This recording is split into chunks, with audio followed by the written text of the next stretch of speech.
Morning. Good morning. Good morning. Good morning. Good morning. Good morning. Very excited to be chatting with you all. Well, this morning, this is the February budget with me live. I just put some moisturizer on my face. It was a little dry. This is the February 2019 budget with me live. I am so super excited to be doing this with you guys this morning. I got this sweater from a subscriber and I love it. It says buy yourself flowers and it's yellow, so it's super happy and bright. And so I just wanted to say thank you. And it's been pretty cold here in Chicago, so it was kind of nice to be able to cozy up in this today. We are doing the budget with me live for February 2019. For those of you guys who have no idea who I am, every single month before the month begins, I sit down and I do a handwritten budget using the Dave Ramsey program. I'm a student of Financial Peace University and I'm on a journey to become 100% debt free.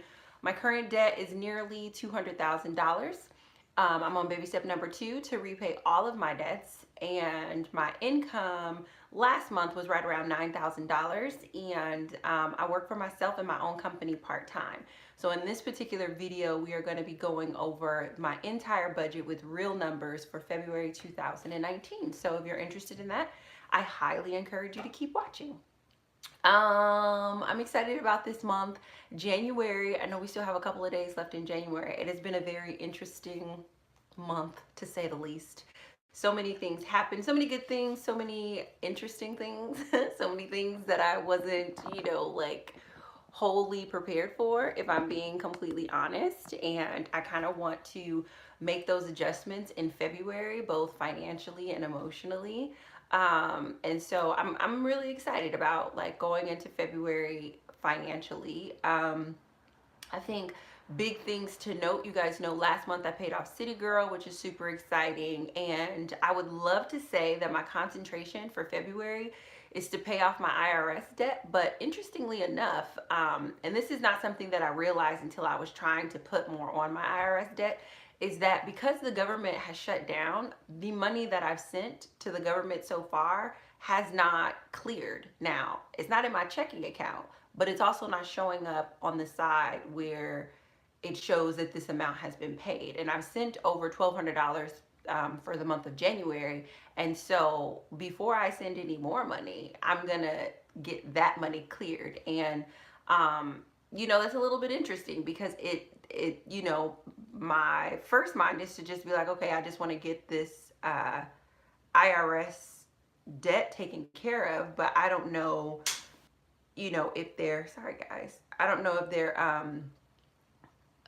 balance, hold on, if the people, if the positions that manage the debt payments, if those individuals are furloughed as well, and that's why things are not clearing. I'm not exactly for sure, but with the government currently in shutdown and me not receiving documentation, because it's been over it's been at least 20 days since I made that $1,200 payment, a little over $1,200, and it hasn't shown up in my ledger, and I need $1,200 to show up in my ledger before I send more. And I understand that it's, my debt isn't going to be wiped out or anything like that, but I don't need any confusion or any I don't need any of that. So before I make another payment to the IRS, I will wait for that to clear, and so that may coincide with when federal employees are able to return to work. So that's just something important that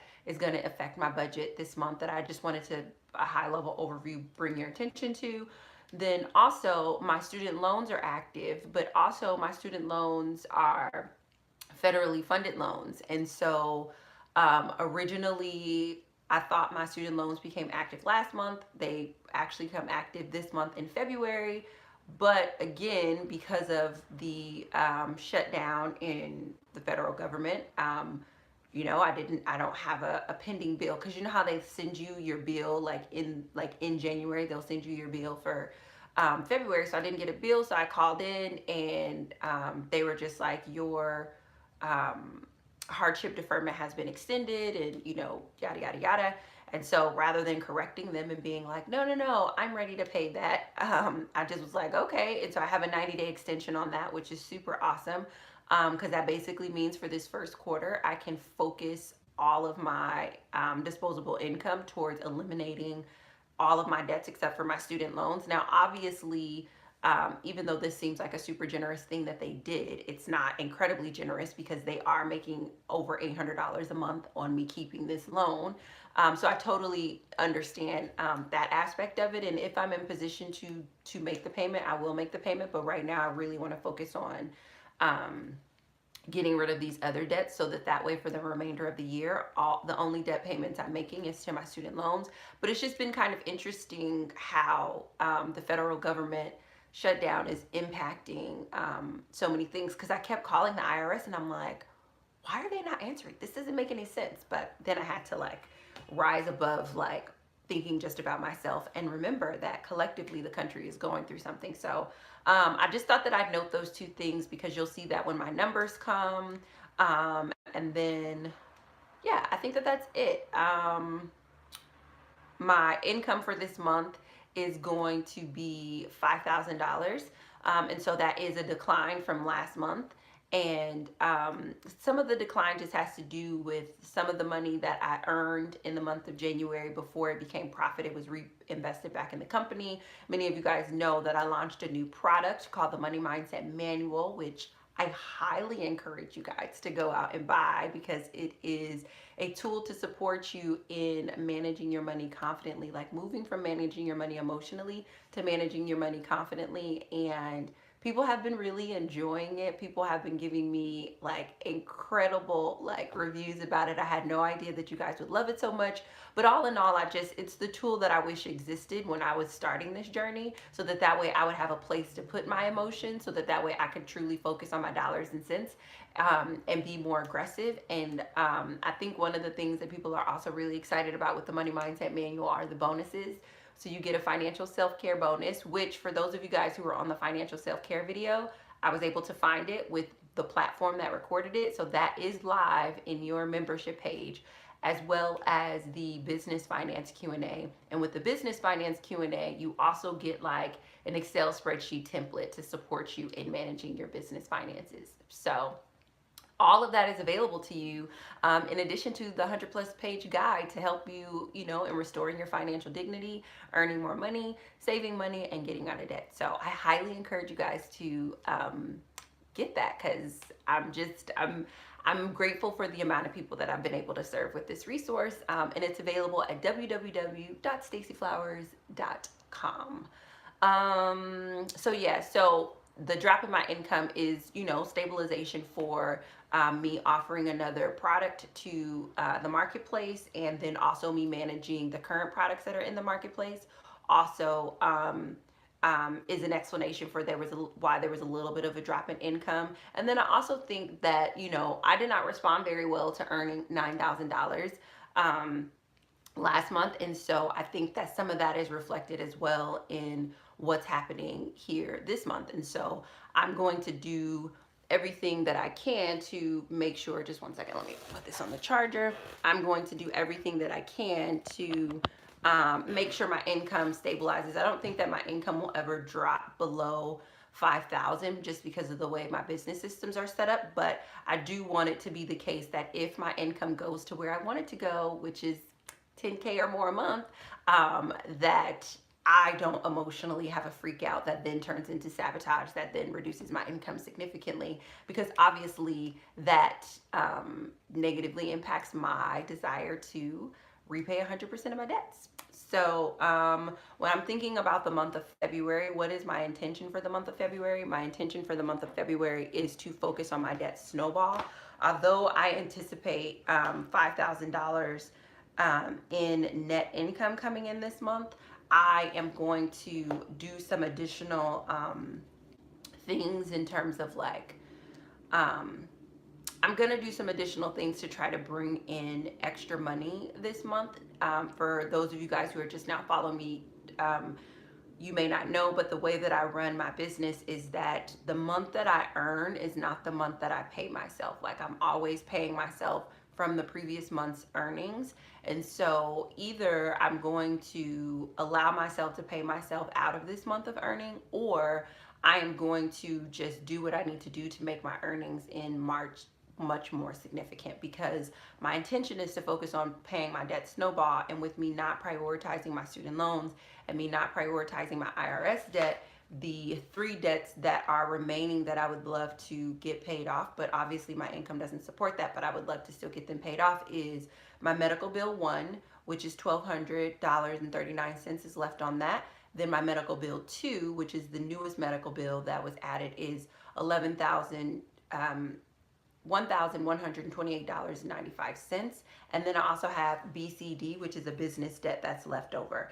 And so ideally, I would love to be able to see that, let's see, how much is that? 6,200, 7,300. So that's $7,328.95. Ideally, I would love to see that gone in February of 2019. Like, I would love to see those debts gone, because then I would only have the IRS and my student loans left.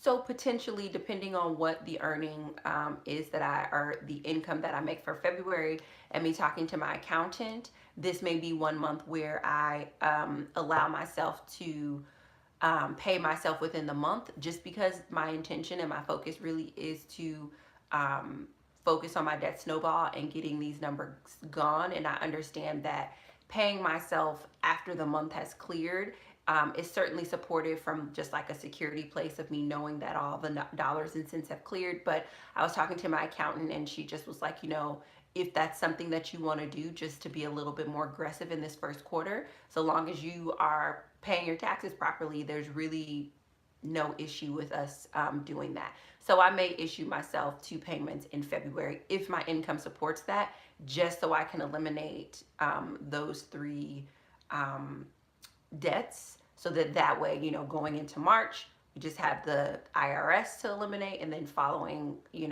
starting in March/April, it'll just be all student loans. So the intention for February is 1,000% like reducing my debt snowball and being very, very aggressive about reducing my debt snowball. So we're going to take a look at my numbers if we don't have any questions. And it doesn't look like we have any questions, so let me get you guys turned over here. So this morning, I did not make it to the printer to print out extra forms. Good morning, KB. So this is my Financial Peace University book, my original book that I got.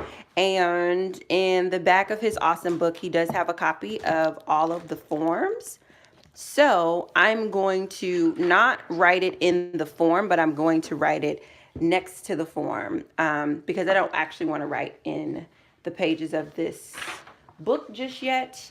And I will be making it to the printer to get new forms printed off. So I did just want to bring that to your attention. I'm going to like sort of take the boxes that are here and reframe them onto here. So it looks like everyone can see it. Xavier, I'm so happy that you were able to make it to your second live. I hope that you guys are, filling out your forms. If you are doing your budget in real time with me, put a 1 in the comment box so that way I know who's all doing with me. Also, I just wanted to show you guys like these flowers, these embroidered flowers on this sweater that somebody sent me. I just love it. I just think it's super, super, super lovely. So thank you very much to that person again. So I'm just going to write quick start budget here at the top. And if you want the forms, there's a link in the description box of all of my budget videos. You're more than welcome to write it out like this, but if you want this specific form and the layout, you're more than welcome to click that link and it will send you the forms automatically. Xavier said mine is already done. I'm reviewing it with you. Nice, nice. Okay, so we have a lot of ones. So that's great. You guys are doing your budget. So Antoinette, Miss Memorable, Brandy, I want you guys to, like, as we're doing this, make sure you're asking any questions that may be coming up. So my first category is tithes. And you guys know for tithes, I pay 10%. And 10% of the $5,000 that I'll be earning is $500. So I'm going to put that down. Then you guys also know that I do my child support, and darn it, I this is the second month.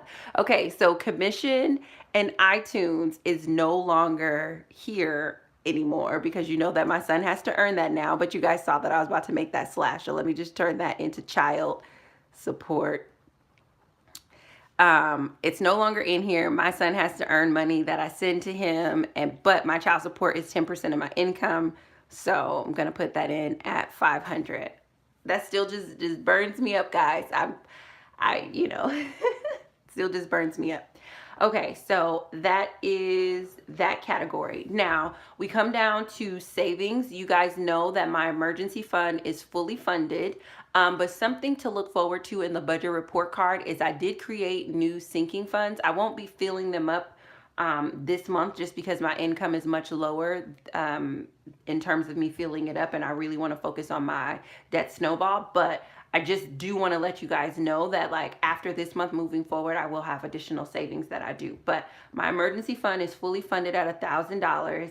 And then if I was going to write another savings account here, it would be my health savings account of $500. Now, something curious, someone in the comments had made a comment that when I got the new bill here in December, because you guys remember I've been fretting about a medical bill, but then I just recently got another medical bill. They had asked the question, why didn't you use the $500 that you have in your health savings to pay that medical bill? And this is a question that I'm throwing out to you guys because in my mind, I was thinking that that health savings account was for health expenses that were coming. So like if I decide that I'm going to go to the doctor next week, that was what I was supposed to spend that health savings account on. But the person in the community brought up a good argument or thought-provoking comment in that it's for your health costs. So you should put that $500 towards that new medical bill rather than putting that new medical bill as a part of your debt snowball. So I want to ask you all in the community, do you think that my health savings of $500 needs to be put towards that new medical bill that I just recently got here in December, rather than that medical bill being added to my debt snowball? So press 1. Well, let me not ask you to press 1 because you guys just press 1. Press 2 if you think my health savings, $500 savings should be applied to that new medical bill rather than putting it on my debt snowball. Press 2. And if you think that new medical bill should go on top of my debt snowball, press 3.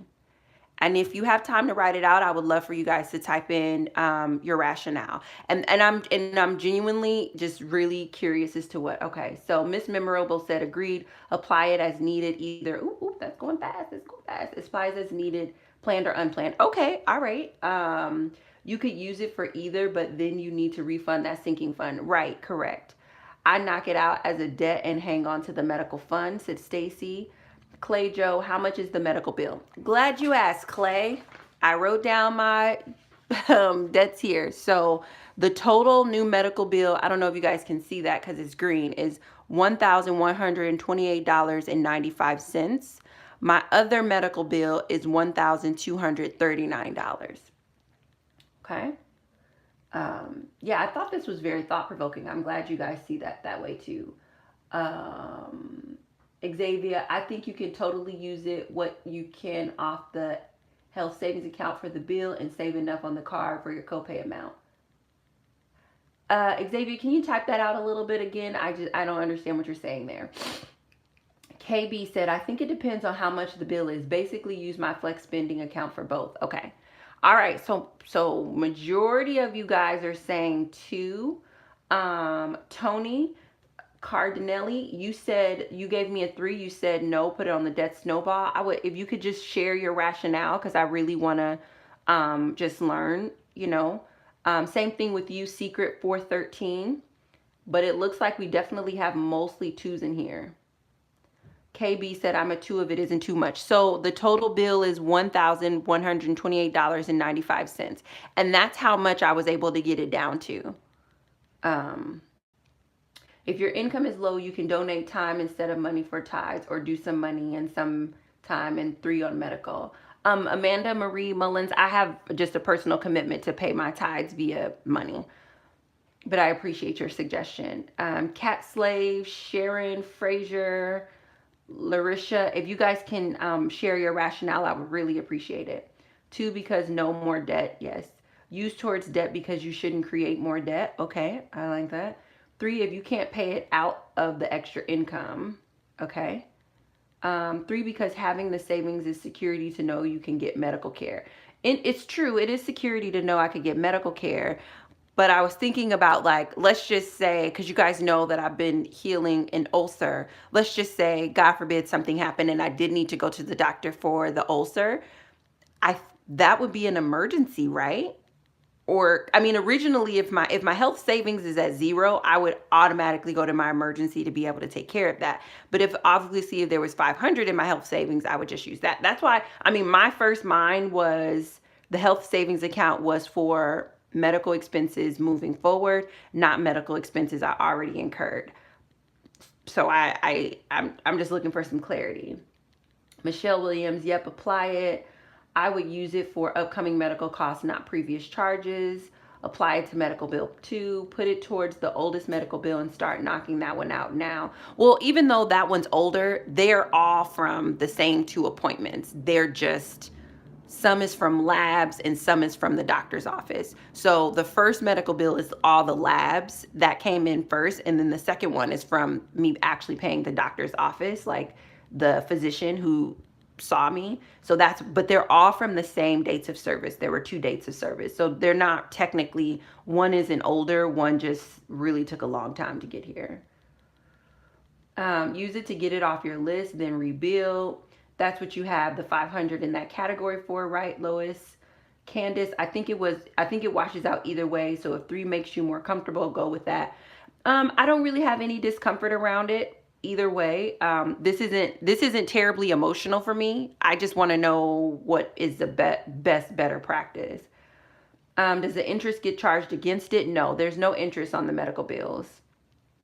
KB said, so I'm a no on that. If the bill is that high, I wouldn't take for my healthcare needs in the future. 500 for me would be for a medical sinking emergency fund. Xavier, use it, but save enough for your copay if you need to possibly go to, oh, okay. So just leave the copay amount, which I believe my copay is 50, in the health savings, just in case I need to go. Okay. I just came, I forgot 2 or 3. 2 means put it towards the medical bill. 3 means leave the medical bill in the debt snowball.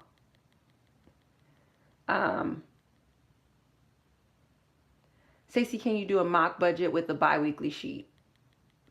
Sure. Yeah, I put 2, but answers change based on the amounts.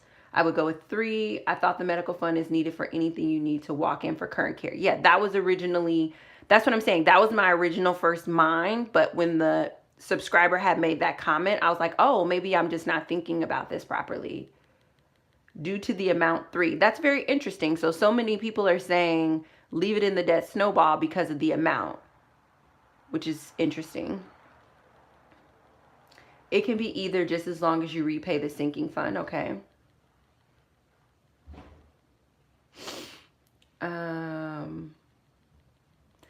Stacey, Dave recommends no new debt, so I say to hang on to it. When you say, Stacey, when you say to hang on to it, I don't know what you mean. Can you, what do you mean? Would hang on to what? 3, because 500 is for savings and should stay that way. You should put it on the debt snowball.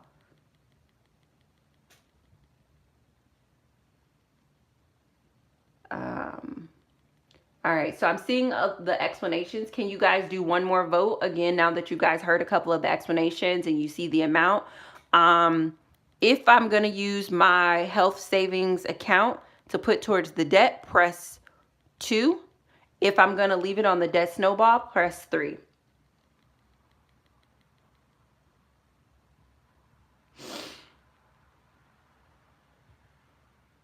And the majority will win.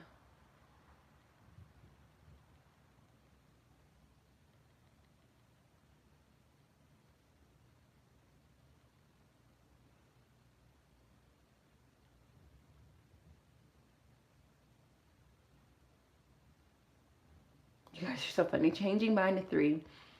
I like the idea of putting aside the copay. Yeah, these are these are great things to think through. Oh, it's not just the amount, it's the amount that you have in comparison to savings. Your savings would be drained if you used it, leaving you nothing for future needs. But she has an emergency fund, right? Okay, so 3, 3, 2, 2, 3, 2. Are we neck and neck? Come on, guys. Put it towards medical bill. Change your mind, 3, 3. Okay, so now 3. That is hilarious. If you guys go back through here, it was all these 2s, and now it's definitely 3.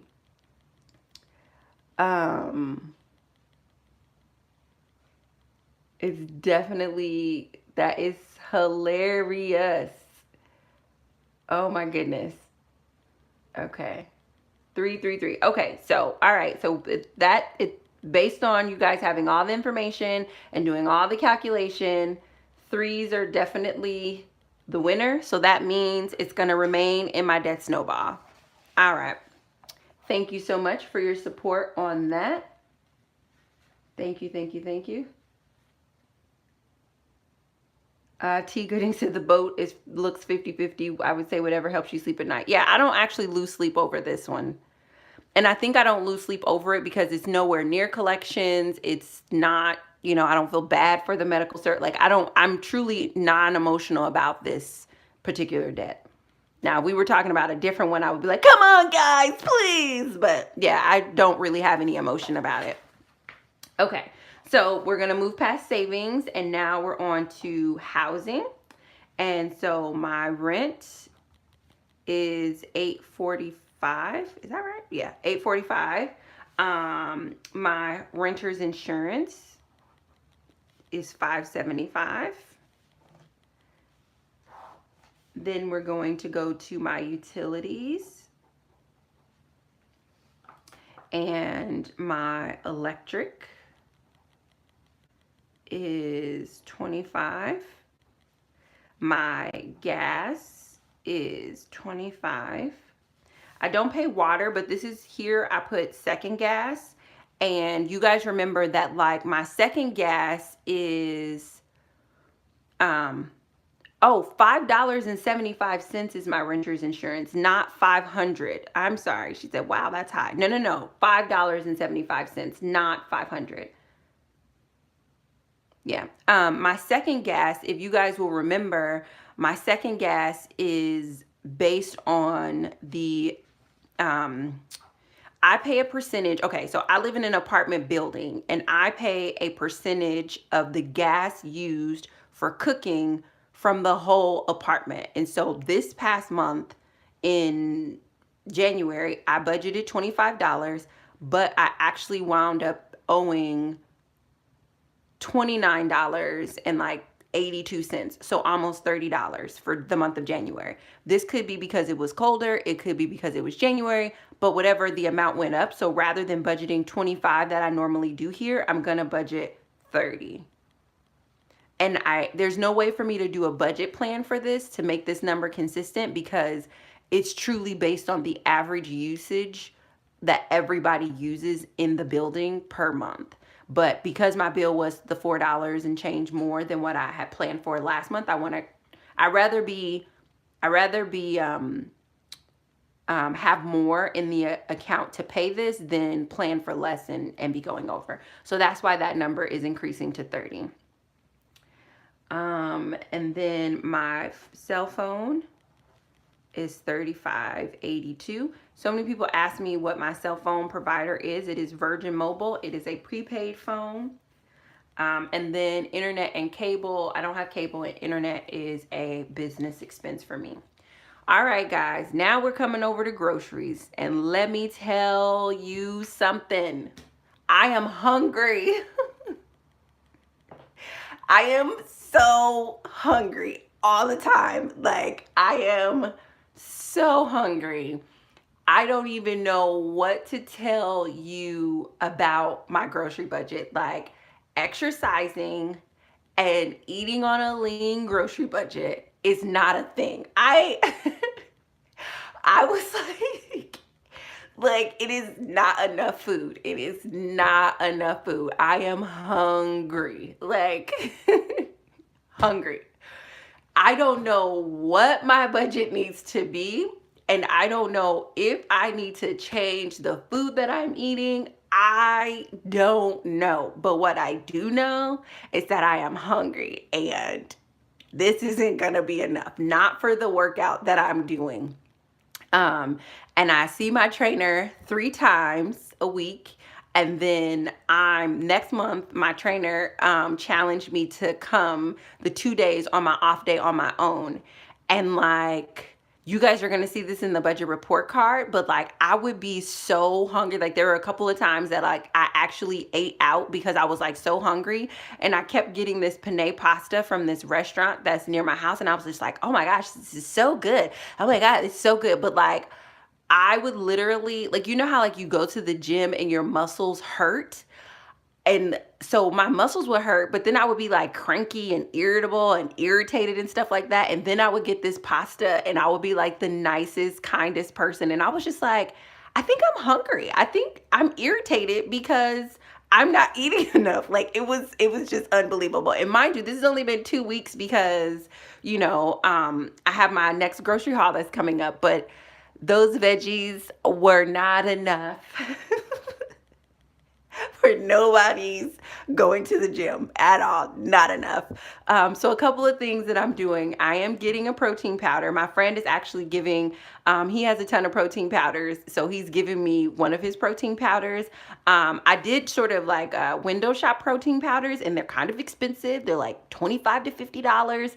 I don't know how long protein powder lasts, so I don't know how to plan. Like, I don't know how to meal plan for protein because I don't know how much to use, like like if I get one of those jugs of protein, like, is that a week? Is that 2 weeks? I don't know. But I'm adding protein powder. And I'm definitely going to be adding more meat beyond what I get from my Home Chef order. So yeah, I just thought that I'd let y'all know that I'm hungry all the time. So I say that to say, for my grocery budget, I'm gonna go a little heavy-handed this month because I just want the room to be able to figure out what I need to eat. Because man, I mean, when I tell y'all I'm hungry, I'm like, what is this? What is this? So I'm gonna go with 150. I know originally I said I was increasing my budget to 100, but if in my mind, if I'm gonna meet my trainer's expectation of going to the gym 5 times, like, I'm just gonna need some more food. I just am. So I'm gonna go at 150 to see because I just don't know. I don't know what food is required at this lifestyle. Like, where my life was last year is different than where my life is this year. And so I just need to be a little bit more generous with myself so I can figure out what I need. Because what I don't want to do is just order pasta from restaurants, because that's the other thing. When I would get back from the gym, I'd be too weak to cook anything. And it's just like, this meal prep didn't mean nothing. Like, I don't want a salad. I want some meat. Like, my body was like, get out of my face, Stacey Flowers. Don't even talk to me. So that is a change. And yeah, like, February just may be another month where I'm like exploring and figuring things out, because good googly moogly, I am hungry. Okay, so clothing. I don't have any clothing needs for myself or for my son. It's still pretty cold. My winter wardrobe is making it through that. Transportation is still really good, around $50 a month. That's enough for me to get the couple of Ubers that I need back and forth to therapy, back and forth to the grocery store, and enough if I needed a bus pass to, like, do some things in the city. So 50 is still really good. I'm really excited that that works. And for the most part, even though it's cold, I primarily walk everywhere, but I do like to give myself a little something in transportation.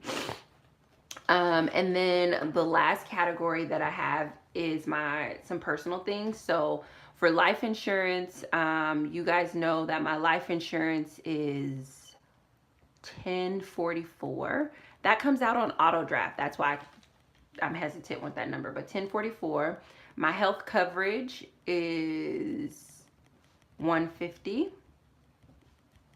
I don't have disability insurance. There's no need for child care sitter, and there's no need for entertainment. I don't fill in these other boxes. I let those be filled in on my personal lifestyle on the other side. So let's add these numbers up.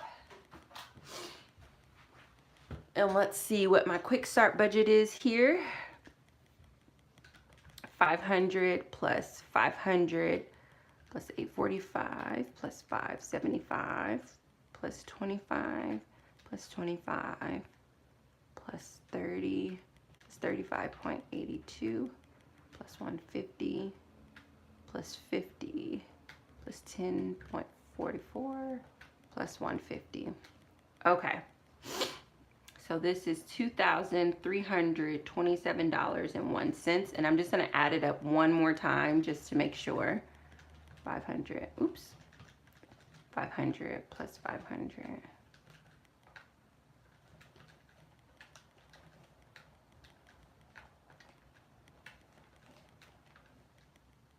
Oops, that is not right.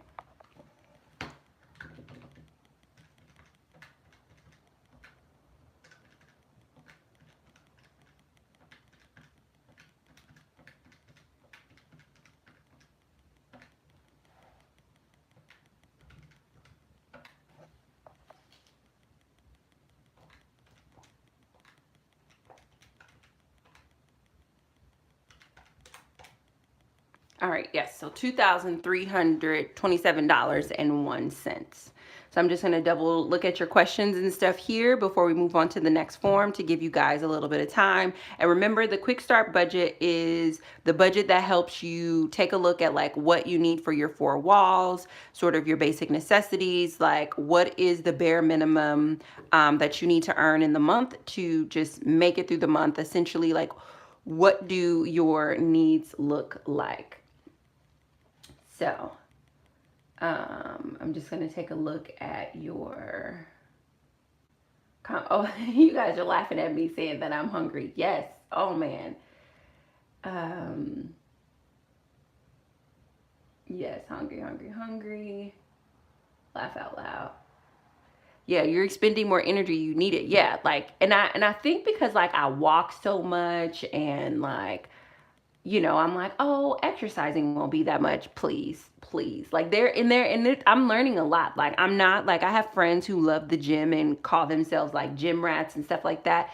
Like I really didn't understand how valuable the gym experience is and the gym membership is. And I didn't really understand the value of that stuff. So it's really interesting now having spent like a full month doing it. Like I'm like, I get it. Like I get it.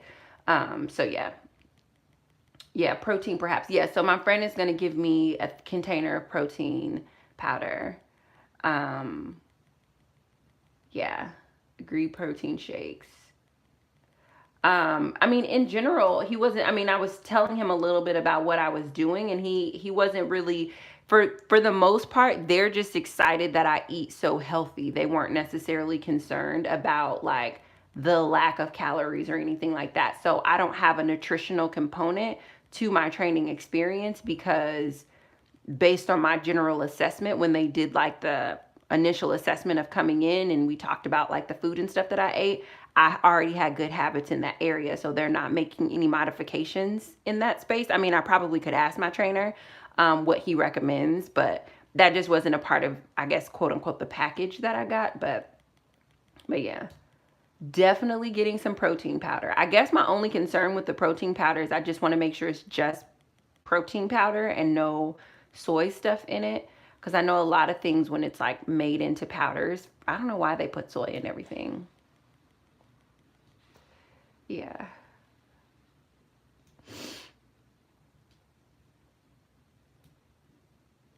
Yeah, T. Gooding, when you're finding yourself cranky for no reasons, many times for me, it's because I'm hungry and I need to eat something fulfilling. Yes. Like, and that was the thing too. It was like, no matter what I ate, I was never full until I ordered that penne pasta. That was the only thing that would fill me up. And I would like inhale that pasta, inhale it. So yeah. Yeah, so if you guys have any good protein powder recommendations, let me know. I mean, you guys, you know I eat a lot of beans, but even the beans, they just weren't. It was like I felt like these 2 weeks that I've just been eating air. That it literally feels like I'm eating air.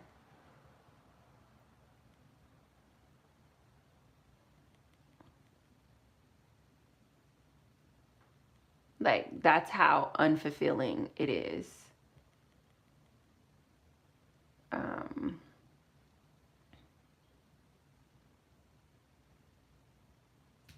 Yes, I do put my personal trainer gym fees in the budget. You'll see that on the next page. I can't eat bananas, guys. Bananas are not good for my face and my body. They dry me out. I don't know what that's about, but I don't have a positive reaction to bananas.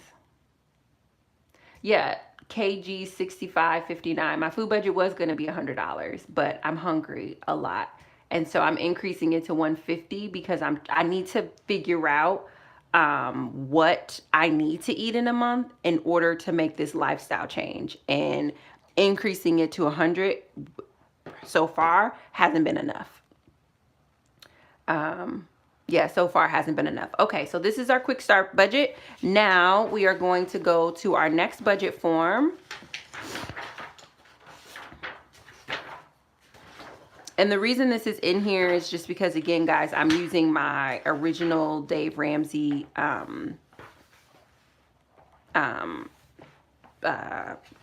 workbook that he gave. So that's why I'm just flipping through pages. So now we're going to move to the monthly cash flow plan. And this is where we're going to get really, really detailed about what the rest of my money is doing for the month. And based on where my expenses are, this is actually a really conservative, really tight month for me, just based on where my expenses are. And you guys will see that when we get to some of the other numbers. Monthly cash flow. All right, so the first things we want to put in is income. So my income is going to be $5,000 this month. Then I'm going to put in my other numbers. So for tithes, it's $500. For child support, it's $500. Not contributing to savings at this time. For rent, it is $845. For electricity,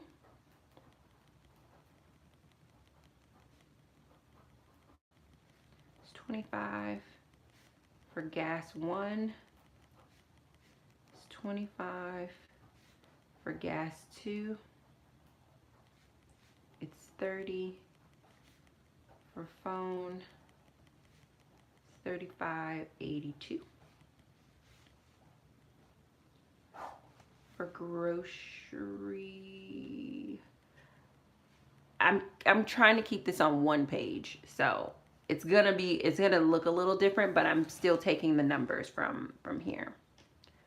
So groceries is $150. Laundry is $20.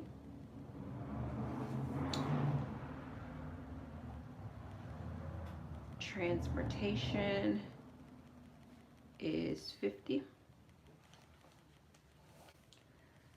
Then medical health costs. So then if you guys are following the form, there's a second page to the monthly cash flow plan.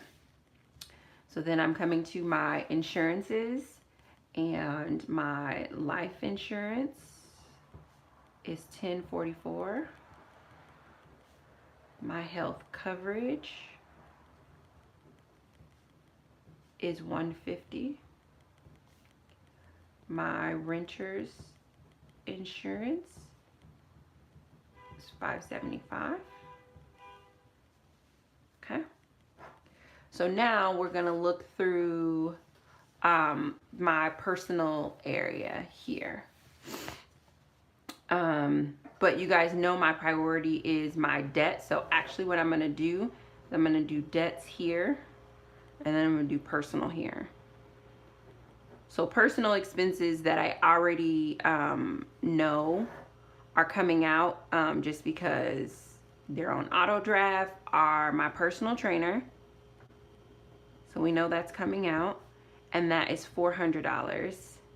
And then my gym membership, which originally I lumped it with my personal trainer, but remember, lumping things together is not good practice. So you should know specifically what you're paying for individual things. So that's $49.99. So I know automatically that these two things are going to come out. And then for my debts in my debt snowball, this is what my debt snowball looks like right now. So I'm just gonna put those labels on here. So IRS, Med 1, Med 2, BCD, student loan 1, student loan 2. So that I know of, I'm not putting a payment on student loan 1, and I'm not putting a payment on student loan 2. So I'm just gonna go ahead and mark those as 0. I want to figure out how much money after I pay for these initial, for everything that basically was on my quick start budget and these initial personal expenses, what is left from my income, so I can figure out how much I'm putting towards my debt snowball. So my income is $5,000. Then I'm going to minus my tithes, minus my child support, minus my rent, electricity, gas 2, phone, groceries, laundry, transportation, life insurance, health coverage, renter's insurance. Okay, so I have $2,652.99 left before I get to my personal category and my debt payments. So I'm gonna subtract my auto draft things. So my personal trainer is $400, my gym membership is $499. So I have $2,203 to spend between my personal category and my debt category.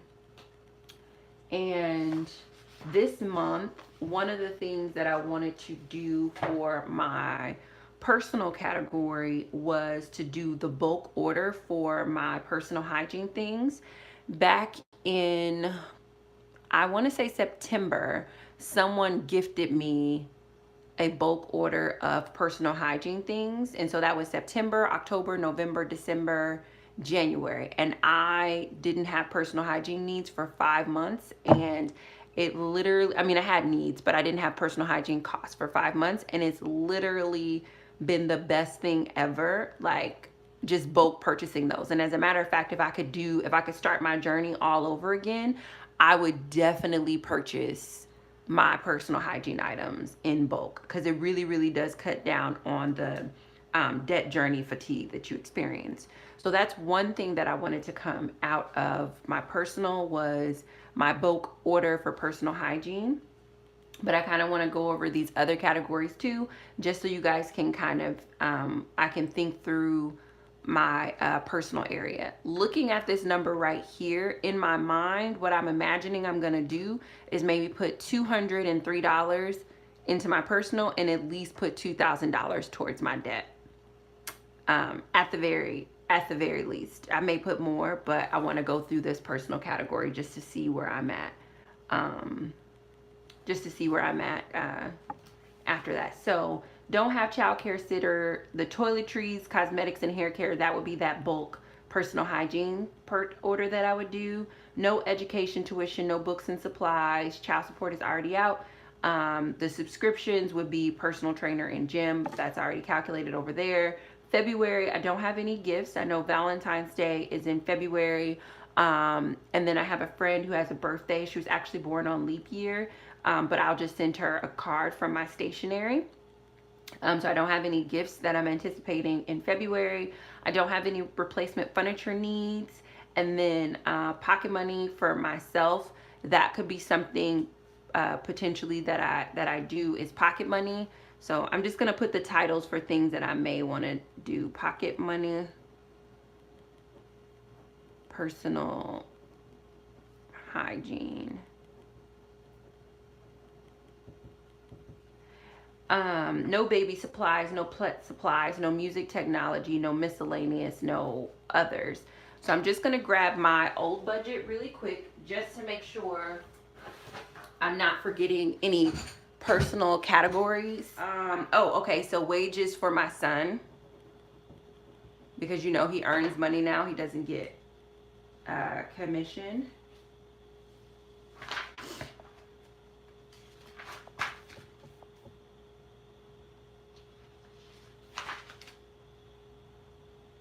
Oh, therapy.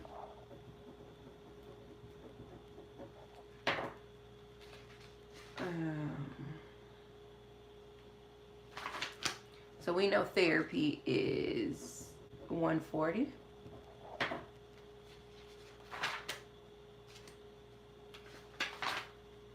All right, so based on my previous budgets,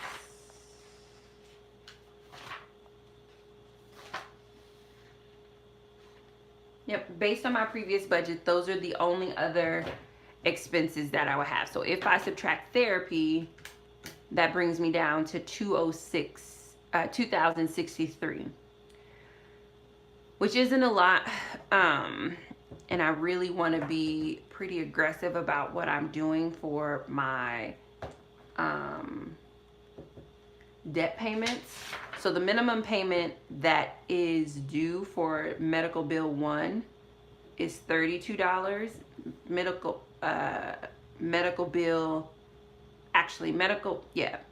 Technically, okay, so one of the medical bills, the minimum payment is $32, the other one is $200. So in order from smallest to largest, those are the minimum payments that are there. I don't have a minimum payment for BCD, and you guys know that my minimum payment for the IRS doesn't necessarily really count because we've been paying more. So I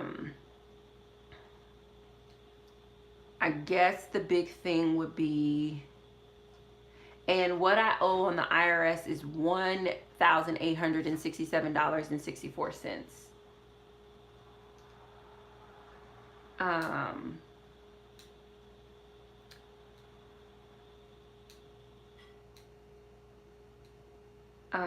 So I guess I'm just trying to figure out what I was thinking for the personal hygiene budget. Bulk order was around like 200, and I would be able to get everything for the next 5 months.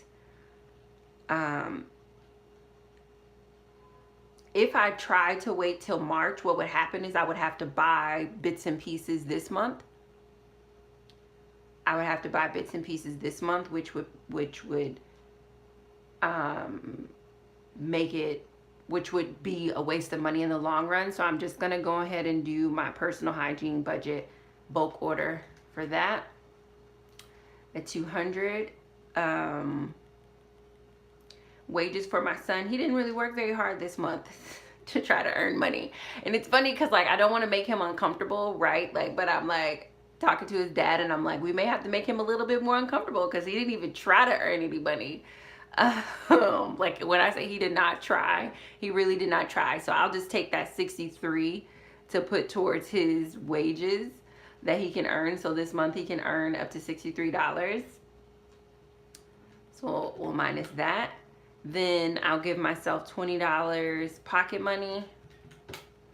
And then that means I'm putting $17.80 toward IRS. So let me make sure those numbers are right here really quick.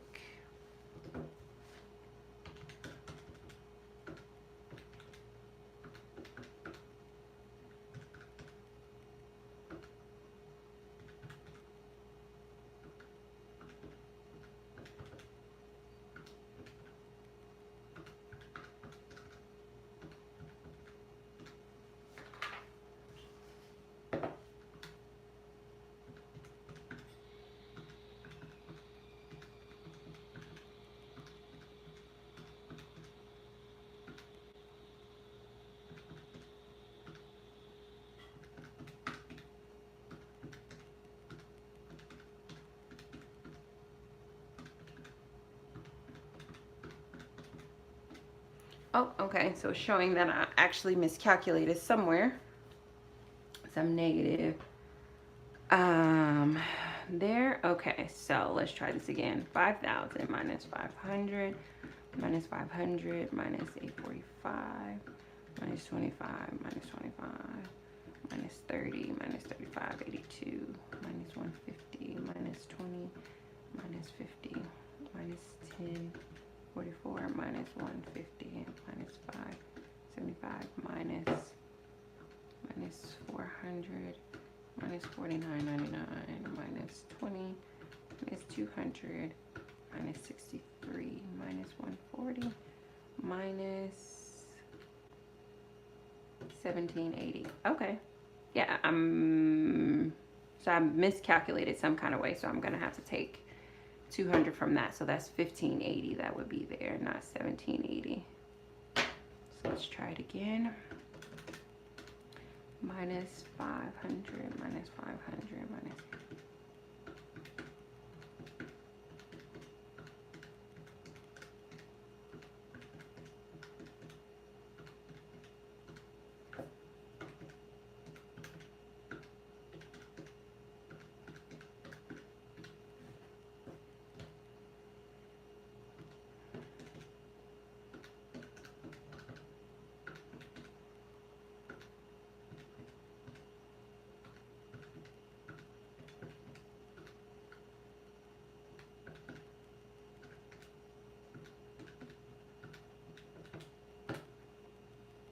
Now I have $8 left over. Ugh, okay.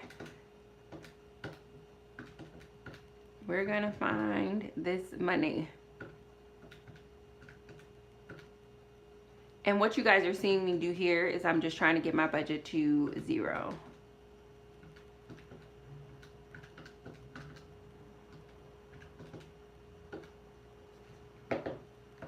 Because that is how you do a proper budget.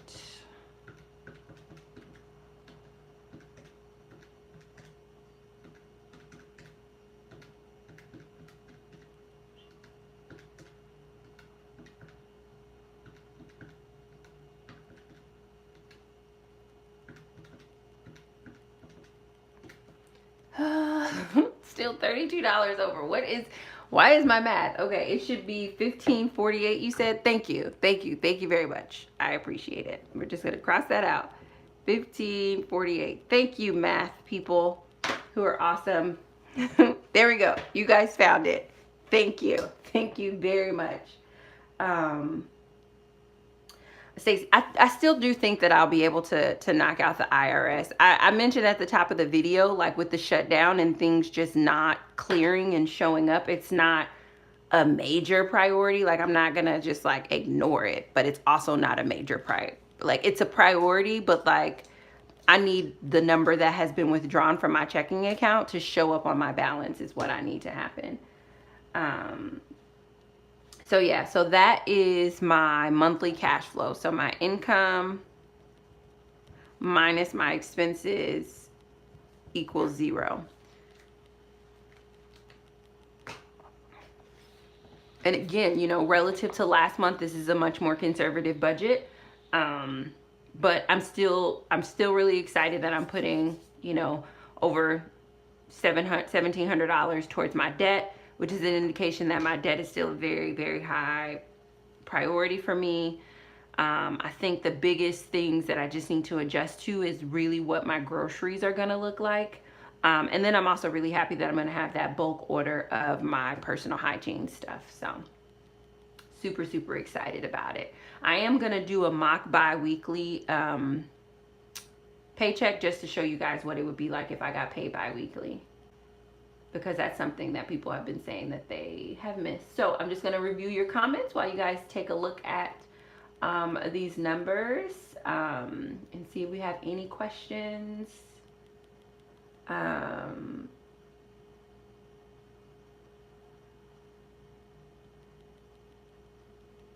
My food budget changes a lot because of different dietary needs for my husband's health issue. It's a challenge. Yeah, it's, you know, I just have to acknowledge, like, I just made a massive, huge lifestyle change. And so for that reason, I just got to give myself some grace to figure it out. I can eat eggs. I just choose not to. It makes me really tired.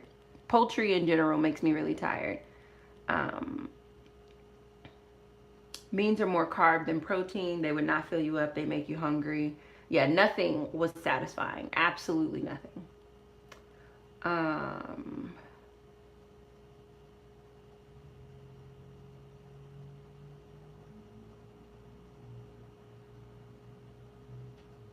Will you do any day at the gym videos? Yep, I just want to get comfortable. Yep, once I'm comfortable and it's not like a terribly new thing where I should be focused on learning rather than trying to record, like, then well, you guys will start seeing some videos. Candace says, so think about things like bread and pasta. Yeah, I've been working on trying to make a homemade bread, because if you guys notice, I don't buy bread at the store. And a lot of that just has to do with because there was soy in it, and I was so disappointed, especially my favorite breads. Like, all my favorite things have soy in it. But soy is not awesome for my body. So I'm learning how to make my own homemade bread, which has been really fun. KB said, Stacey, now that you are making more money, will you be increasing your emergency fund beyond the minimum? Nope, not beyond baby step 1. Baby step 1 is $1,000. So it'll stay at $1,000 until I'm finished with baby step 2.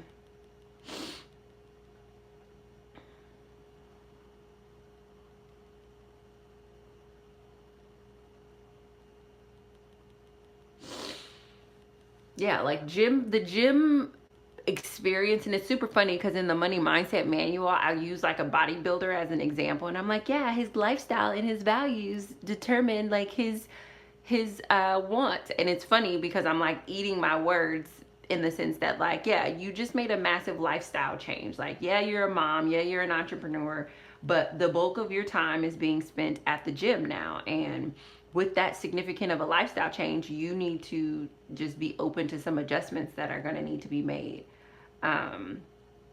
A lot of feminine hygiene products can be bought on sale and coupons. Yes, but thankfully I don't have to buy a lot of feminine hygiene products. I don't know if I'm going to do a video about it, but I finally found a long-term non-wasteful solution to my feminine hygiene products. So I don't know if I'll do a separate video or if it'll just be a part of some other video. Who knows? But I'll share that with you guys soon. Candace, yeah, I'm not vegetarian or vegan. Veggies were just more inexpensive, and were more of a compliment to me focusing on mental and emotional health.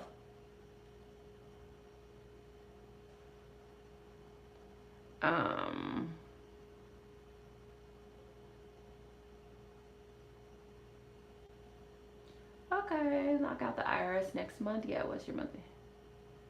Monthly income is starting at $5,000.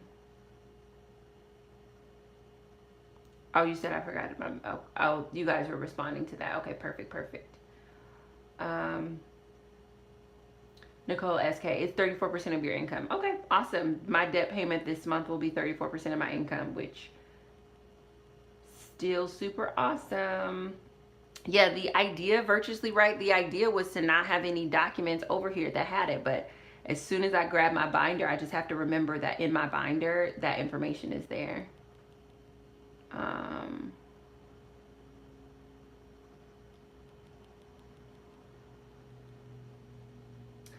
Clay Joe, thank you for your transparency. I was always curious to ask, if you only budget 20 pocket money, when do you buy stuff like pasta? You mentioned, what does your money come from? Yeah, that's just me going over budget in like another category. That's me getting more money than I anticipated. Like, thankfully in the month of January, I received some monetary gifts, so I was able to buy it from some of those monetary gifts. But also it's just me going over budget. Like, I'm very similar to other people in that I go over budget in some categories sometimes. Life of Cherry Jane, my income is $5,000 this month.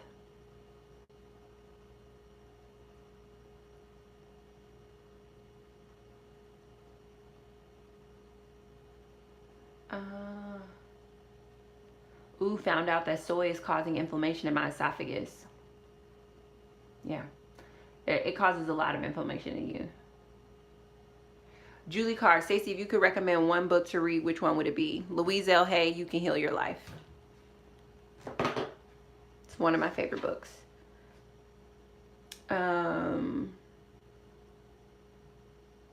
Well, since Lori Slater buy a small container, my friend is going to give me a whole container, so I'll be able to test based off what he gives me. When you receive unexpected income, how do you add that to your budget? I mostly add it to my budget on the every dollar side. I don't ever change this budget because I want to know what my money is doing, and I don't ever want to expect people to send me gifts. So I make the updates on the every dollar side, and what I've been doing as of late is that, like, I only spend it, like, I make a plan for it. So, like, I'll put it in the every dollar budget, because typically what happens is most people donate to me anywhere between $20 and $100 at a time. The largest donation that I've ever received from one person was $1,000, but that was broken up into 2 payments just because of the way that the money was like able to be transferred to my account.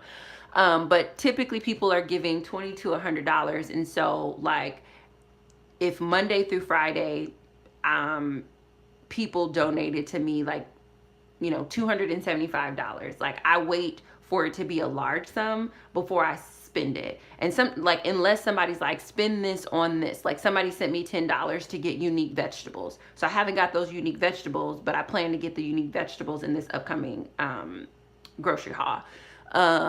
Somebody sent me $50 to treat myself. So depending on what they tell me to do with it, I may, like, just automatically, like, add it to the every dollar budget and then put it in the respective category. But if people just give me general money with no instructions, I wait for the week to end to get that large lump sum, and then I put it towards usually a debt. Or, like, for example, in this case where I bought that pasta twice this month, I definitely bought some pasta twice this month with some of the money. But I try to wait week to week or every 2 weeks before I spend it, so that it's a large sum, because it's like, if somebody gives you $10, it doesn't really feel like you can make a big impact with that. But if 5 people give you $10, that's $50.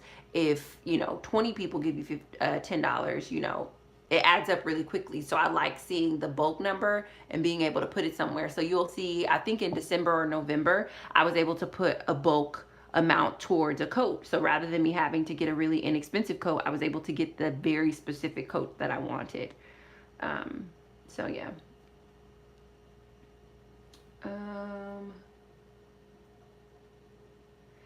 Jones Paper Emporium, now that you are doing better financially, do you feel any angst against accepting monetary gifts from your subscribers? No, because I don't think that my subscribers are giving me gifts because I need their money. They're giving me gifts because I'm valuable. And I don't have any angst about receiving gifts or money because I'm valuable. I try to stay on budget but always fall off. Any recommendations on how to keep track? I would do a handwritten budget every single month before the month begins. I will put that budget in my pocket, and then, so, like, on these forms, like, if I were to take this budget and I had it in my pocket, like, this form says budgeted amount was $845. How much did I actually spend? And every time I spend any money that I had on my debit card, I will pull out this piece of paper and figure out what category it goes to and put the amount on that line. And if you don't like pen and paper, I would do that with the Every Dollar app.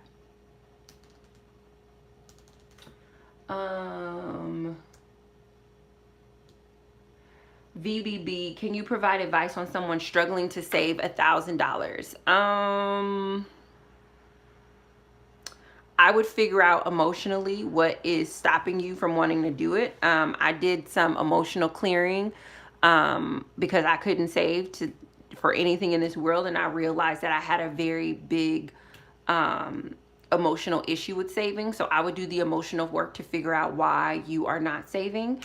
And then, and I talk about this in the Money Mindset Manual, I would figure out where I need discipline. Do I need discipline on the front end? Do I need discipline on the back end? And wherever I need discipline, I would build in systems to create that discipline. So for example, discipline on the back end would look like, if the issue is I keep putting money in my savings account, but no matter what, I always take it out, then I would make that bank less convenient. I would unlink it from my other accounts. I wouldn't have a debit card to it, so that way, if I ever was going to use it, I had to go all the way to this bank that was inconvenient, make the withdrawal, and do all of those things.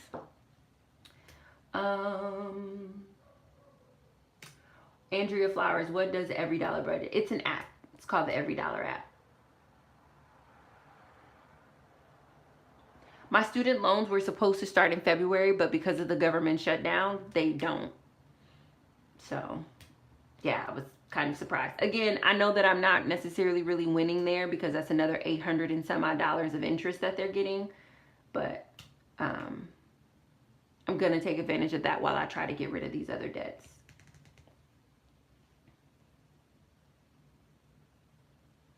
Just looked up the Louise L. Hay book. Yeah, it's awesome. Got to take responsibility for our life. It changes everything.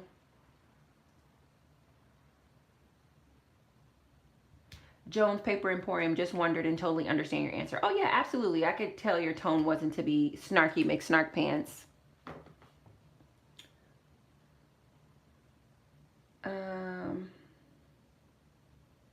Okay, so now we're gonna we're gonna pretend like I am doing a bi-weekly payout.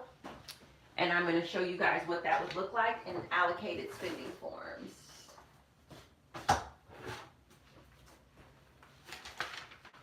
If I was to pay myself the way that most of us get paid. And I actually have extra budgeting forms for that, so I'll actually fill those out properly. I will say I don't like paying myself bi-weekly because it's just so much more stuff to think about that I don't want to think about. But, all right, so this is the allocated spending form, and this is the form that tells your money when to go, where it's going to go. And this is perhaps one of the most important forms. And if you can master this form, then you will be able to master like your budget. The other two budgets really support you in getting a high level overview of knowing where your money is going. But for people who get multiple paychecks, it's not the knowing where your money is going. It's telling your money to do the certain thing at the certain time. The only reason why I haven't been doing this is because I was paying myself once a month to circumvent that. So if I get paid on once a month, then pretty much everything comes out that following month. But maybe, you know, I'll move, especially, I keep saying maybe, but I think I'm going to move to paying myself twice, especially when my income has increased, because I think psychologically it's just, I'm able to process it better. So the way the allocated spending form works is that you put your pay period date here. So I'm going to pay myself on February 5th. And then I'm going to pay myself on February 20th. And the reason why these are important is because, say, for example, your rent is due on the 1st. Say, for example, your rent is due on the 1st and you know you get paid on February 5th and February 20th.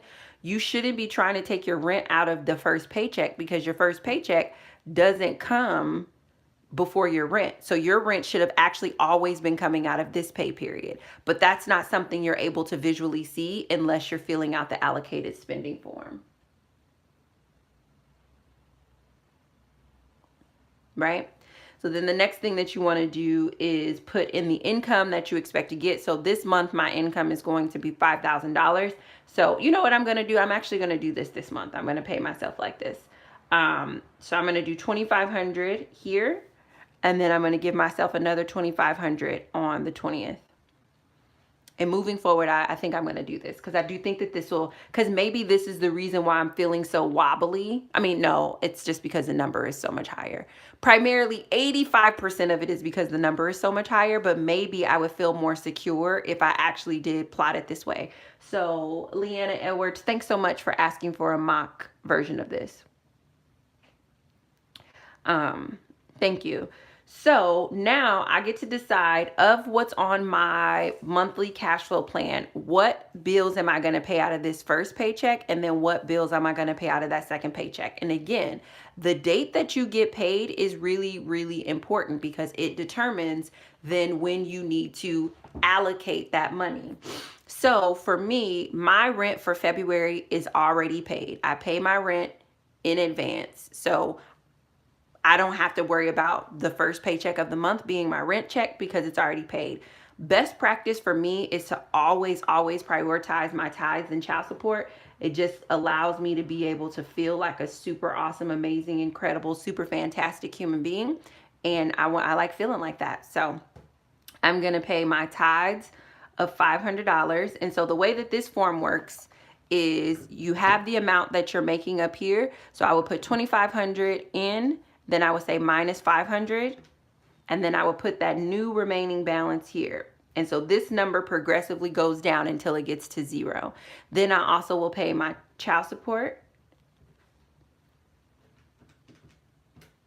out of this pay period, and that leaves me with $1,500. Next, I'm going to come down to my emergency funds, which I don't have anything that I'm adding in there. I'm just going to cross those out. I'm not paying my rent out of this particular pay period, and I could definitely go over here and fill it in. I'm not going to do that just because I'm focusing on this money right here, and I don't want to lose my tracking. My electricity bill doesn't come out until after the 15th. Gas doesn't come out till after the 15th. Second gas doesn't come out until after the 15th. So I know that I don't need that. But my phone bill does come out at the beginning of the month. And that leaves me with $1464.18. I really do think that this was the issue that I was having. How lovely. How wonderful. You think you need to change some things, but nope, you don't. You don't. Because if I think about it, even though I was only paying myself once a month, I think I was still spending as if I was being paid bi-weekly, which is very interesting. I mean, I guess I know I was, because like food I would buy before I got paid. Yeah, okay. Thanks very much. What's your name? Leanna? Was it Leanna? Yeah, thanks very much, Leanne. This is very helpful. There's a little level of satisfaction that I'm feeling deep in my soul right now. Like there's a level of like, I feel so much more like confident just in me doing these little numbers there. Like I just feel like a rush of confidence right now. That feels great. This feels really great. Okay. All right. Okay. On the 5th, I'm going to budget half of my, no, I'm not. I'm going to do 100 of my grocery budget, because at the beginning of the month, I want to buy the main things, and then I want the end of the month to be those extra filler back end things. So I'm going to give myself $100 here. Man, I feel good. This is what I've been missing. Holy smokes. I just feel so much better. Like I feel like even if this was $10,000 that I wouldn't have a meltdown. Oh my God. Oh, I just feel so great. Okay, let me just... You know what's funny is that when you have a habit and you break your habits, like some of it is just, you know, it's like muscle memory, like body memory. Like my mind and my body is like, thank God it's almost like drinking water. It's like you're doing the thing that was working for you. Like I didn't realize, I realized it was working for me, and I really truly was like, oh, well, I only get paid once a month, so it's just going to go down but it's like, you may get paid once a month, Stacey, but you still spend like this. This is what you've been looking for financially. This feels great.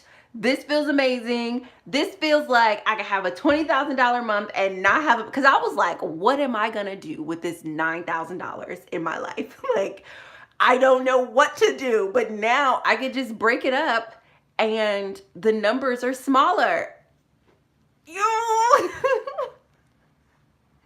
I'm so excited. I'm so excited. I'm super happy to be getting back to what works for me. Okay. All right. Okay. Do I want my laundry to come out at the beginning? Let me see where. Yeah, I do have a thing of laundry over there. Okay. I feel great right now. Like I didn't know what was irritating me. There was so much tension that I was experiencing, you know, and I thought it was just because the number was really, really high, but it wasn't. It was because I was giving it, like, you remember how I kept saying, oh, the floor of my checking account has more in it, the floor, like, so I was never running out of money, but I was doing a lot of math in my head, guys, so much. I'm not doing that anymore. Okay, I'm gonna take my laundry. I'm so excited. Thank you so much. Just, this is why community is so important, because in no way, shape, or form was I trying to skip this to get out of like doing my budget. I really was skipping it because I was just like, oh, I'm gonna pay myself once a month. But it doesn't matter when I'm paying myself. What matters is when I'm spending. Okay, my transportation, I usually spend about 25 each, because mostly it's just me tracking going to therapy in the grocery store. So mine is 25. So if you guys can see, now that I'm done celebrating myself, if you guys can see what I'm doing is as I'm deciding what category I'm spending in, this number is getting smaller and smaller, as it should.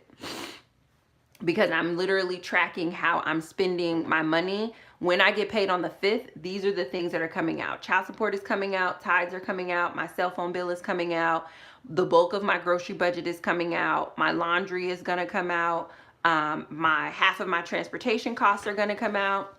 I'm gonna turn this over now. Let me see. My life insurance does come out before the 15th. So I'm gonna put that on there.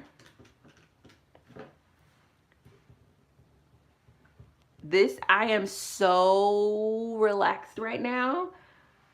I feel so good. I feel so good. My health insurance doesn't come out until after the 15th, so I won't put that there, but my renter's insurance comes out.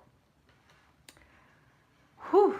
And, you know, and I think too, the other thing, I think the mistake that I was making too, is I was getting tripped up as being the business owner who was paying myself.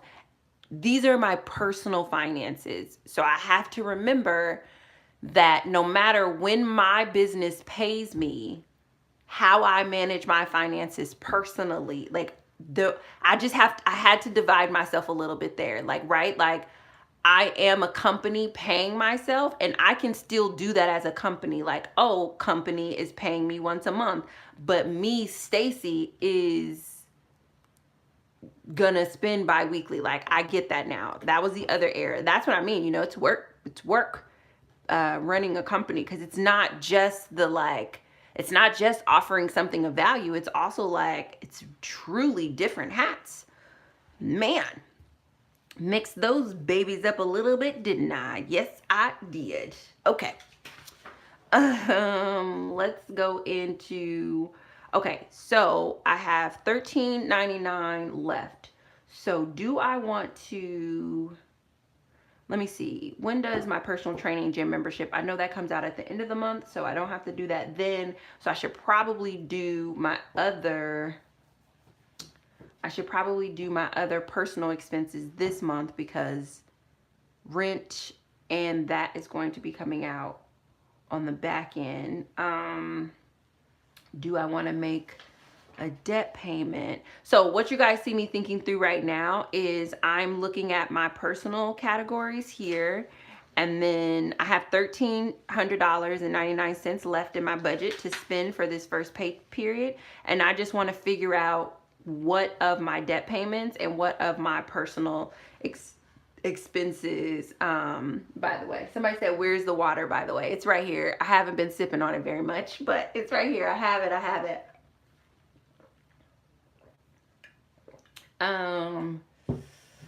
All right, guys, how do I want to do that? Because if my rent is going to be the biggest thing that comes out of my next pay period, but I have enough in that pay period to pay both my rent and my trainer, right? Yes. Okay. But I feel like, would I have enough to pay my rent, my trainer, and my IRS bill? Because I just feel like that's not enough money. Am I thinking of those numbers wrong? Okay, I have $13.02 left. Let's go ahead and get my bulk order for my personal hygiene. We'll get that at the beginning of the month.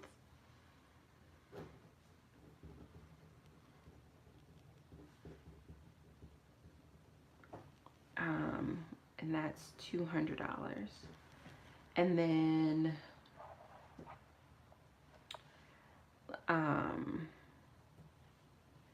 We'll put therapy on here. And rather than having her take out a lump sum, she can just take it out each time. So that'll take care of one of my therapies. I'll give myself my pocket money. Oh, shoot. I'm supposed to be doing the math. Okay. So minus 200. 1102.99 minus 20. Oops.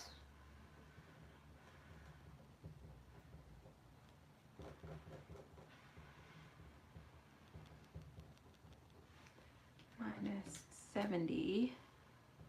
101,299. Okay. So that's how much. I'm just gonna check that off just because I want to know that that's taken care of. My phone bill, laundry, life insurance, renter's insurance. Okay. All right. So I have $1,012.99. Then I'm gonna come over to my debt payments, and again, this is all coming out of my first pay period. And let me know if you guys have any questions. This one it takes me a lot to think about, so I can't afford to really talk and write my answers in at the same time. But yeah, so let's do IRS, Med 1, Med 2, BCD, student loan. Oh wait, well, we have a category for student loan. So we're budgeting 0 there. So I have $1,012.99 left. So I'm gonna, how do I want to break that up?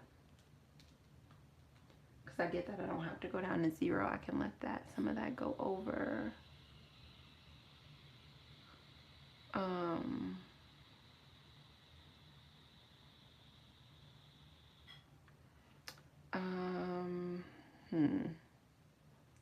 do I want to break that out? Well, I'm going to give the IRS some time to bring its employees back to work. So let me do that. So because I know I'll definitely pay these without hesitation. Okay, 32. Okay, so minus 32 equals 980.99 minus 200 equals 780.99. All right, so left over from this particular pay period that's gonna be in my checking account is 780.99 because I'm not gonna pay anything else out of this particular pay period.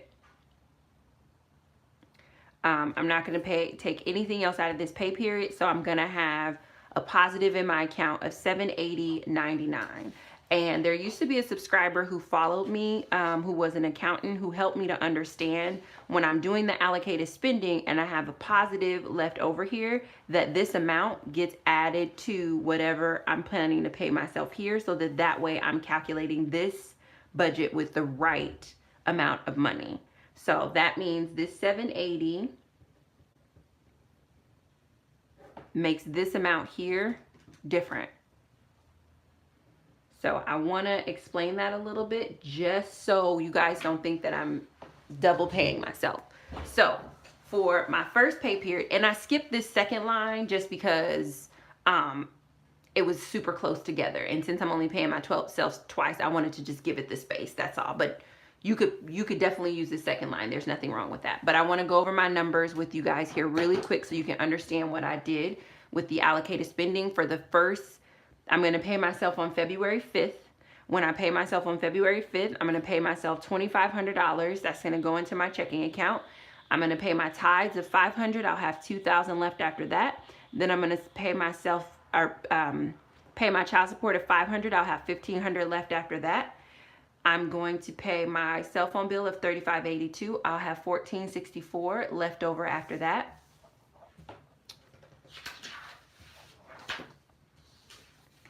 Then I'm going to pay a portion of my grocery budget. I'll have $13.64.18 left over after that. Then I'm going to put my laundry budget I'm going to pay my laundry budget. I'll have $13.44.18 left over after that. Then I'm going to pay my portion of my transportation of $25. I'll have $13.19.18 left over after that. Then I'm going to pay my life insurance. I'll have $13.08.74 left over after that. I'll pay $5.75. I'll have $13.02.99 left over after that.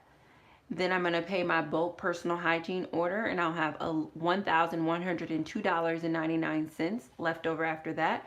I'm going to give myself $20 in pocket money, and I'll have $10.82, or excuse me, I'll have $1,082.99 left over after that. I'm going to pay for my first session of therapy, and I'll have $1,012.99 left over after that.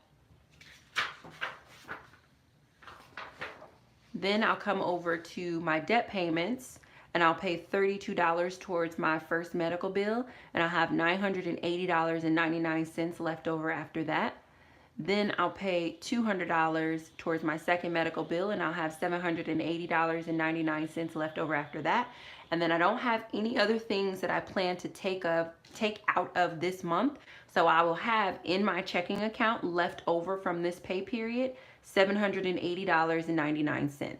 So to make sure I'm allocating this $780.99, I'm going to add it to my second paycheck of $2,500. That doesn't mean I'm just randomly pulling in another $780. It just means I'm adding it. So you can see that I'm not changing my income line, because that paycheck was only $2,500, but the addition of $780 is what's left over in my checking account. Okay, so now from $3,280.99, I'm going to do the same 90 minutes. I want to grab some of your questions here, and then we'll continue with the allocated spending. Yeah, Tracy, figuring out the allocated spending plan was a game changer. It really is. It's truly the muscle that, like, it's truly the thing that is like, it's almost like the reps of the budget. It's like, when I am not already using gym metaphors. I take that back. I take it back. I take it back. What I was going to say is it's a very important form. Yes, I agree.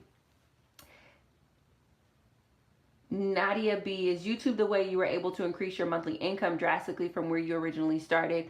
No, I wouldn't say necessarily. Like I think me working exclusively in my company was the way I was able to increase my income. When I was dividing my time between working part-time for someone else and then running my company part-time, I just didn't have enough brain power to be able to invest in the right products and services to my audience, to be able to sell them those things. I didn't have as much time to be able to do that. So I think that the biggest drastic thing is exclusively working in my company part-time.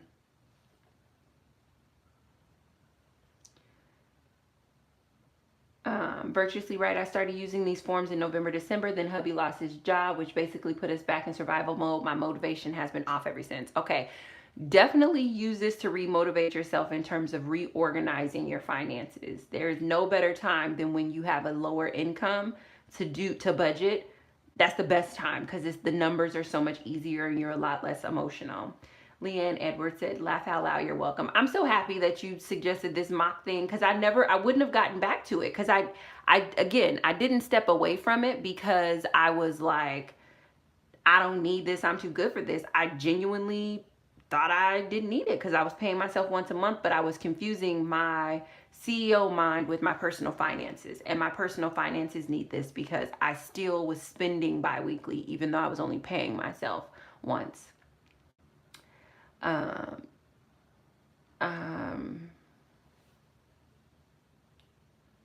Yeah. Your excitement is contagious. Yeah, I'm happy you guys could feel it. Like, you should be inside of my body right now. Like, as I started to write it down, like, there was just a part of like my rib cage that just rested. You know, that like heavy feeling that sits on your chest when you're like tense and anxious. It's like, it just relaxed. That's so awesome.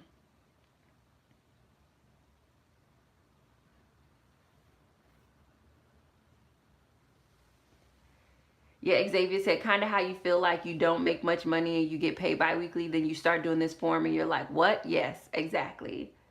How do you get these forms? They're linked in all of my budget videos. Virtuously right. So Stacey, as you go and you say it's coming out, are you literally taking the money out of your account and stashing it, i.e. cash envelopes? No, I don't use cash envelopes. And let me explain why I don't use cash envelopes. The reason I don't use cash envelopes is because if I were to do cash envelopes, it would really just be for the personal area and transportation, groceries, and laundry. So I have 1, 2, 3, 4, 5, 6, 7, 8, 9. I have 9 categories that I could use cash envelopes for. I wouldn't do it for personal training because I'm not going to take out $400 in cash and then give that to my trainer. That's on auto debit. My gym membership is on auto debit. I give myself $20 in pocket money, but rather than wasting an envelope, I just put it in my purse. Personal hygiene, this is something that I'm going to bulk order from Amazon. So it doesn't make sense for me to give me this in cash. The wages that I plan to send to my son also doesn't make sense for me to do a cash envelope because he doesn't live here. If he lived here, I would put that cash aside, but I'm sending that money to him electronically. And then therapy, rather than me paying my therapist in cash every time I go, it is easier for me to just have her debit it. I could potentially turn this into a cash envelope, but that would be one cash envelope that I would have for that.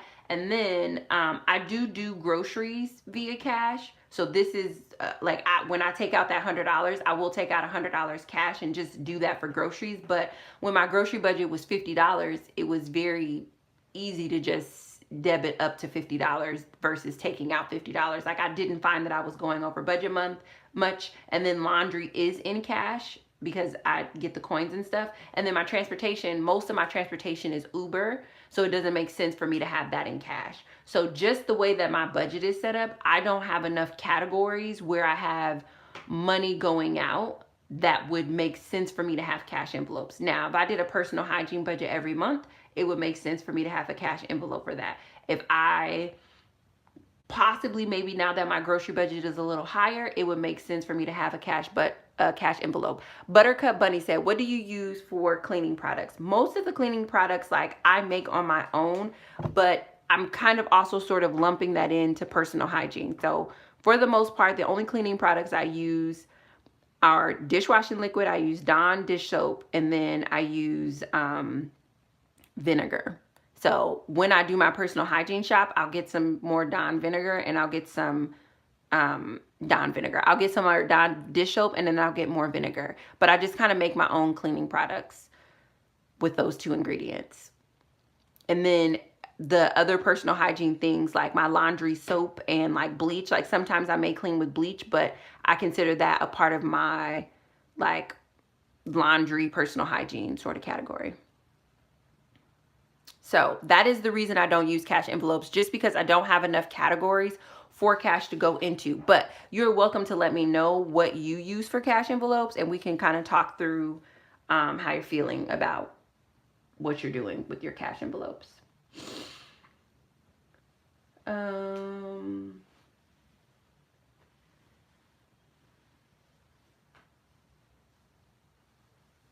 So when I say, so like for example, on the 5th, I'm going to put $2,500 in my personal checking, and on the 5th, I'm going to transfer $500 to my tithe payment. I'm going to send $500 to my son's father for child support. My cell phone bill, I think it comes out on the 6th. So that is on an automatic debit that'll come out on the 6th. I will send the $32 to this medical bill. I will send the $200 on the 5th. My life insurance, I believe, comes out around the 7th. So that'll be an auto draft. This comes out, my home insurance comes out on the 5th. And then I'll do my bulk order on the 5th. So yeah, when I say that the money is coming out, it's either going to be on the 5th or 2 to 3 days after the 5th. Yes. Good question.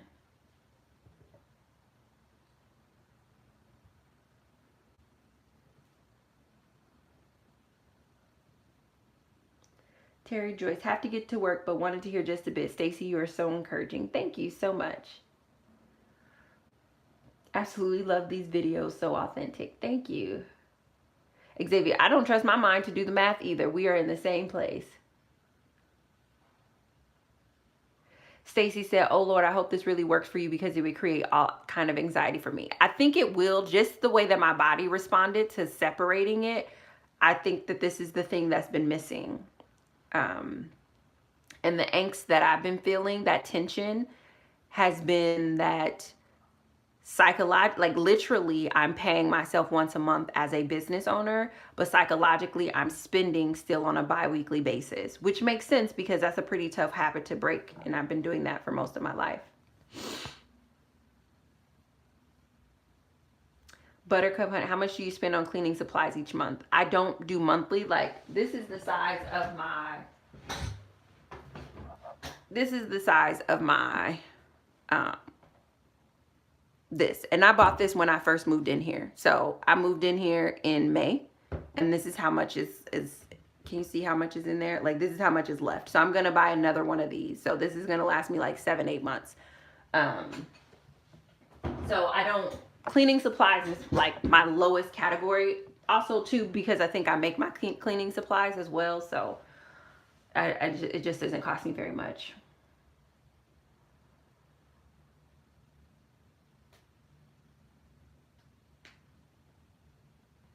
This is my first month since ending my class 4 months ago. Thanks, Stacey and the community. Not as intimidated. I've tried every month. Awesome. Greta, if you're paying yourself bi-weekly, can you pay your tithes and child support bi-weekly? You can. I just prefer to pay it at the beginning of the month because it just gives me an extra measure of like, I don't know, it just gives me an extra measure of like Like, I know I've taken care of my son. I know I've taken care of my spiritual area of life. And so everything else is just extra. It's like wonderful if I get to it. But if I've known I've taken care of the two things that are the most important to me, it just makes me feel super confident for the rest of the month. Versus if I've halfway taken care of my child support and halfway taken care of my spiritual area, then I only feel half confident about moving into the rest. Because for me, it's just like once those two things are paid, everything else that I do beyond that, it's like wonderful. Versus if I pay everything else and I don't do these two things, I could literally pay off all my debt and not have paid my tithes and I would feel horrible. Or not have paid my child support, but like completed another, like for example, last month my tithes were $900. Clearly that could have paid off one of my medical bills. But if I would have paid off my medical bill instead of paying my tithe, like it throws off my personal equilibrium. So, and so much of what I'm doing is confidence based, and I need my confidence. So a lot of my confidence comes from my integrity, and I've already made a personal commitment to my tithes, and I've made a commercial, and I like to be financially responsible for my son. So it's like when I don't honor those two commitments first, it just makes everything much harder.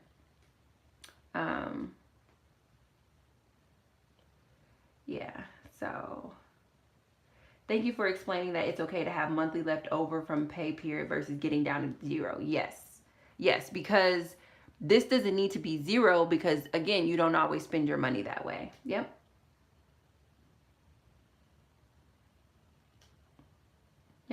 It's just a carryover.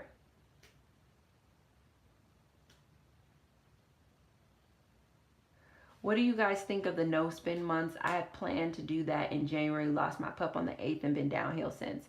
I don't have me personally, I don't understand the value of the no spend months or the no spend years. I don't get that. I don't understand the value of it.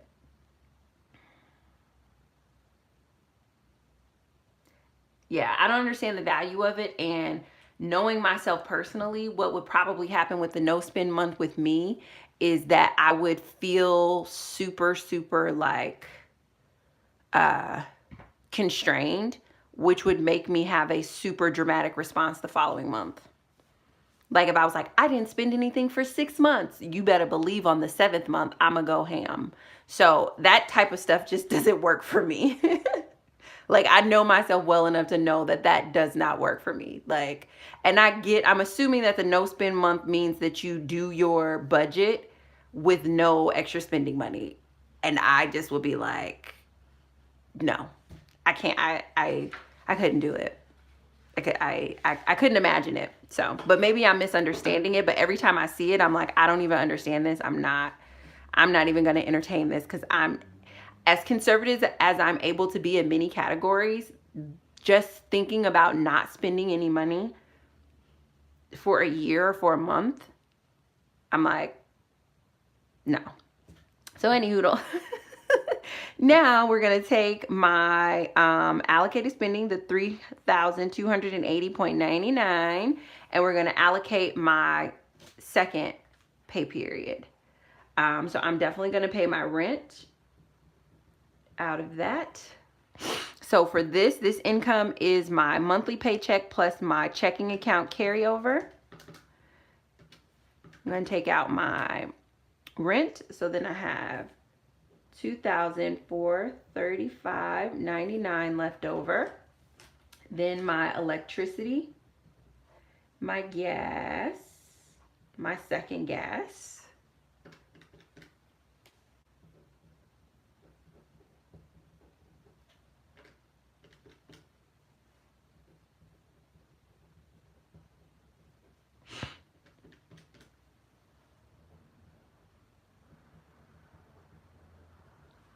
Okay, and I'm just wanting to make sure that I'm not leaving anything off, so I'm just gonna check those off over here. Normally I wouldn't do this if I had the actual forms because they like match, but just because I wrote on blank pieces of paper, I want to make sure that my forms are in the right place. So I have $2,235.99. I'm going to give myself my remaining grocery budget of $50 here. $2,305.99. I don't have any clothing or laundry things. I'm going to give myself my remaining transportation budget. $2,280.99. I don't have any of these here. Then my health insurance comes out. And so, for example, Virtuously Right, I know that my health insurance actually comes out on the 28th of every month.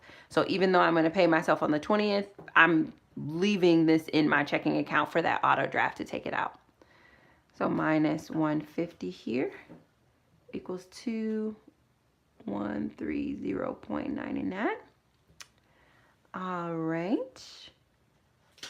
I'm just going to. So now we're going to pay my personal trainer and gym. Okay, so I'm going to come over here. My personal trainer is $400. And that's $1730.99. Gym is $49.99. And again, the reason I pulled my gym membership from my training costs is because I don't want to hide money inside of other expenses, because that's just not healthy budgeting habits. Then I'm going to take my son's wages of $63.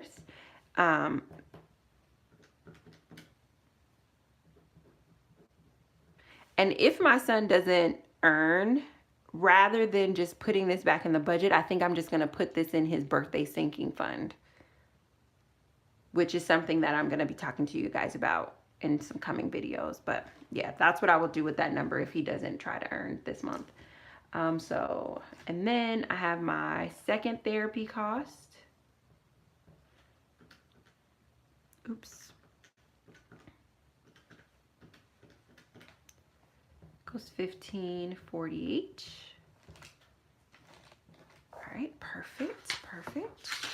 And now we're on the last page, and it should be my IRS. Yes, okay, I made it to zero. My IRS, oops, that doesn't go there. Sorry guys, don't write it over there. It goes here. Minus $15.48, which equals zero. Now, after you've done your allocated spending for both pay periods or 4 pay periods, it should equal zero. But that first column may not equal zero because you may have a little carryover into your checking account. But you can see that mine comes out to zero. here, which means that I did my allocated spending very, very well. And I just feel so good about what my money is doing this month.